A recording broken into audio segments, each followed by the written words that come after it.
Pensamiento del día miércoles 5 de marzo. Redescubrir el secreto de la vida.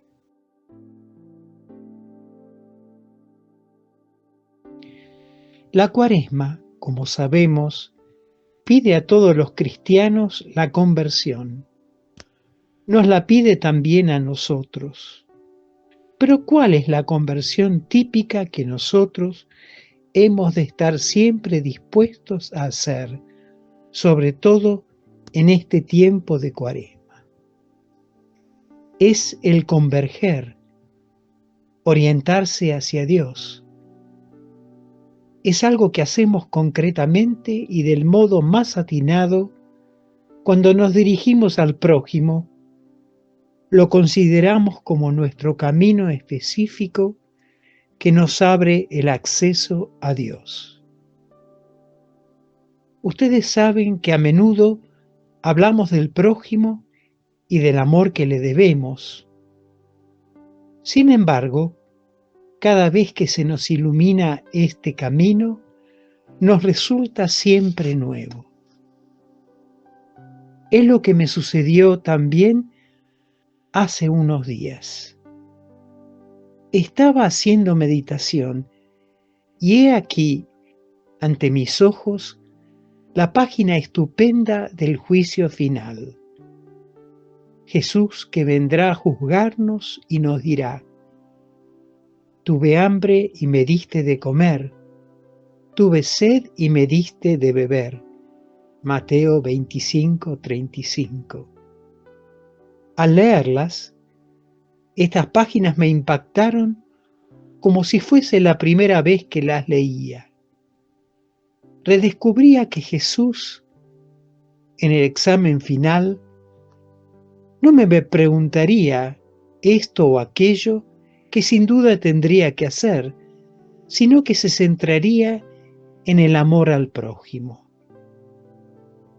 Y como una persona que inicia ahora su subida hacia Dios, empecé a amar a todos aquellos con los que me relacionaría a lo largo del día. Creedlo, me sentí renacer. Amadísimos, estamos llamados todos a realizar continuamente esta conversión en nosotros mismos. Tenemos que experimentar todos esta especie de renacimiento, esta plenitud de vida. Por eso es necesario que traduzcamos lo más posible en caridad hacia el prójimo todas las expresiones de nuestra existencia. Nuestro deber es atender la casa. No lo hagamos simplemente por motivos humanos, sino porque está Jesús en los hermanos que hay que amar vistiéndolos, dándoles de comer, sirviéndolos. ¿Tenemos que desempeñar cualquier otro trabajo? Está Jesús en los individuos y en las comunidades a las cuales llevar nuestra aportación. Tenemos que rezar. Recemos tanto por nosotros como por los demás, usando siempre el nosotros que Jesús nos enseñó en el Padre Nuestro. Estamos llamados a sufrir.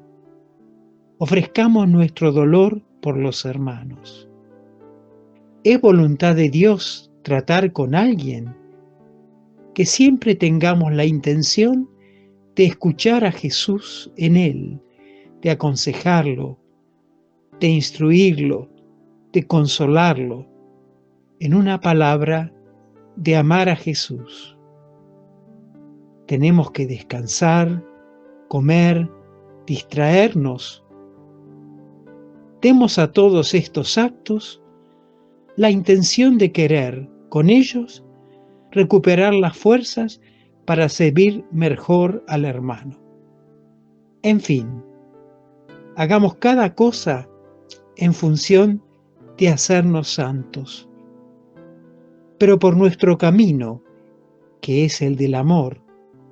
Es más, el del amor radical que debemos practicar ante todo entre nosotros, donde se vuelve recíproco y después con los demás. Por esto y aún más, para que se dé en nosotros tal conversión, tengamos presente en los próximos días el compromiso, renacer en el amor. Chiara Lubich, Meditaciones.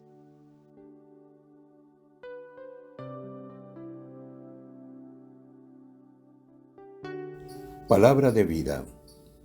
Marzo de 2025. ¿Cómo es que miras la paja que hay en el ojo de tu hermano y no reparas en la viga que hay en tu propio ojo? Evangelio de Lucas, capítulo 6, versículo 41. El pensamiento del día es un material de difusión que realizamos personas de buena voluntad que contribuimos con nuestro servicio a lograrlo. No realizamos ninguna interpretación personal a los escritos de Chiara Lubich, solo lo difundimos lo más fiel posible.